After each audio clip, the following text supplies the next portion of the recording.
Hello to all of my extra creative friends out there. This is Rob from Making It Fun right here on YouTube. Great to see you on the other end of the camera for today's extra special video honoring our 2021 brand ambassadors. But what I'm really doing is hoping I can talk all of you in to signing up, putting in your application to join us and being a 2022 brand ambassador. It is not hard, it's super fun, but if you're on the edge of your seat wondering, should you apply or not? Well, check this out.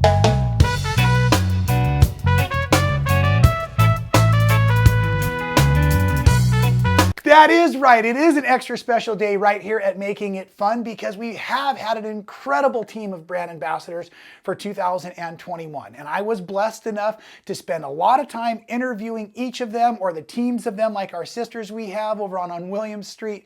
But nonetheless, it was really great to get to know all of them. You can check out the individual videos for each ambassador still here on the YouTube channel. But during those videos, I did ask the same question of all of the ambassadors. And today you're going to hear that answer again in case you're thinking for yourself, should I sign up? Should I try to be a 2022 Michael Miller Fabrics brand ambassador? And the answer is, of course you should. You are creative. You are a maker. You are unique. You are special. And we would love to have you on the team. So in the description below is the link so you can find out more information and you can get right to the Word doc application, fill that out, submit it, and be reviewed by our panel of judges and hopefully be selected. But until then, the question I asked all of these brand ambassadors is, what was it like for you to fill out that application and turn it in? Was it nerve-wracking or not? And how awesome was it when you found out that you had been accepted? So check out the answers from our 2021 brand ambassadors, and I will be seeing all of your applications coming in very soon. Remember, that info's in the link in the description below, and we will see you soon. Enjoy the show. It was just, I got the email and I was like, wait, what? Did I read this right? And I kind of had to think about it and like, oh my God, like, cool. I saw the call for ambassadors on Instagram and I clicked the link and opened the application almost immediately. And then I saved it on my phone, like in my Safari tabs, so that I could go back to it. And I kind of waffled a little bit, am I good enough? Are they, am I big enough? Are they gonna look at me? And then I just kind of on a whim, like, you know what, I'm gonna go for it. And I just filled out my application kind of right then and there, so I couldn't put it off and like forget about it. So I kind of just like, I'm gonna go for it. Why not? Oh, well, okay. So putting in the proposal, I am all about, if you don't try, you can't complain you didn't do it. That's what I truly live by, is if you're not going to try and you're not going to ask for things, you're never gonna get them. So when I saw, I think it was a blog post about the ambassadorship, where you guys were putting out the form and everything. I sat there and I stared at it and I thought, this isn't never gonna happen. Like, whatever. It's gotta happen for somebody. This is just an online form. And then I still at home, and why not? If I don't put this in there, I can't complain that I'm not getting anywhere and I'm not going anywhere. So I remember filling out this form and I second guess everything I write. And I'm sure most of us do. Sure. We're our own worst critics. Oh my gosh, are we ever? And so I remember writing up all these answers and then rewriting all these answers and then rewriting all these answers. But you know what? Hitting the send button is one of those weights off my shoulder, where I'm done. All right, moving on. I did it. I've made my best effort. I can't ask for any more from myself. And then one day, randomly, this email showed up. And by this time, I had completely assumed there's absolutely no way I was getting in there. And this email showed up, and my jaw dropped as I'm reading this email. Like I was in a meeting for work. And thankfully, I wasn't presenting, and I certainly wasn't the one talking. And this is why you don't multitask. Just for the record, this is why. You may accidentally squeal out loud. There may have been some noises, and thankfully, I stay on mute on my meetings. And there was definitely a lot of heavy breathing of, oh my God, oh my God, oh my God. And And I got out of that meeting and I called my mom. Right.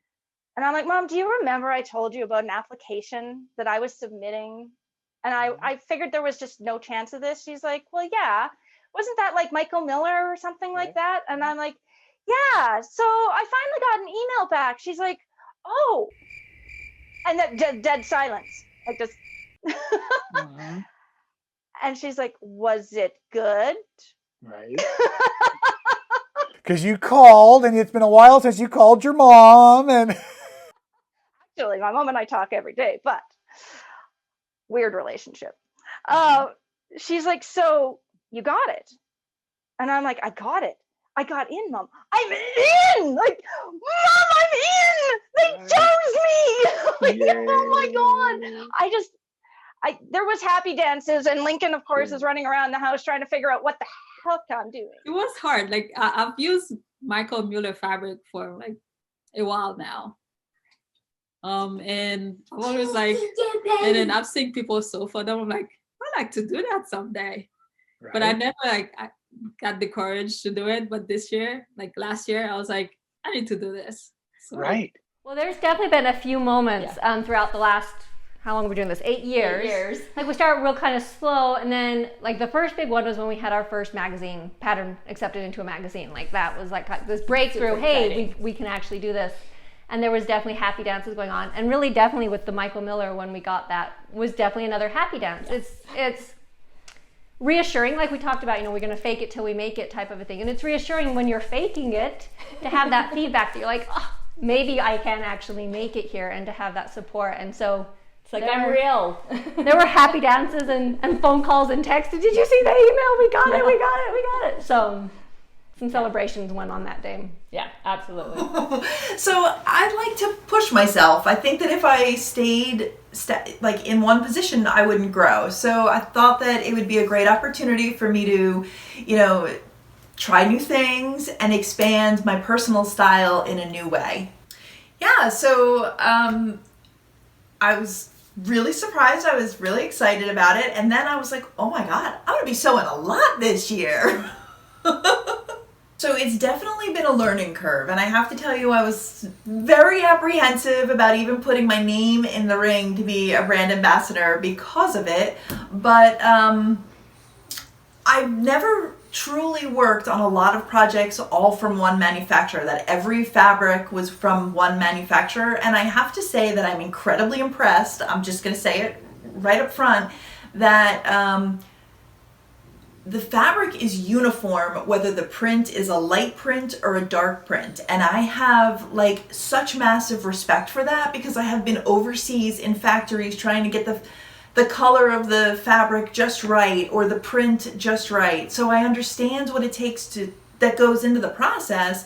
And some of the quilts that I've worked on are very, very dark, but they also have pieces that are white. And it's important where you have uniformity, so that when if you're quilting, that your long armor has, that nice level, and all that stitches will look perfect when it's all done. You put so much effort into making a quilt, you want to make sure that the products you are using to make it match that level. I think it was the year before, I saw some people putting out there, like people that I follow on Instagram, saying that they were a Michael Miller brand ambassador. And I'm like, what is that? How do you get that job? And so I actually set a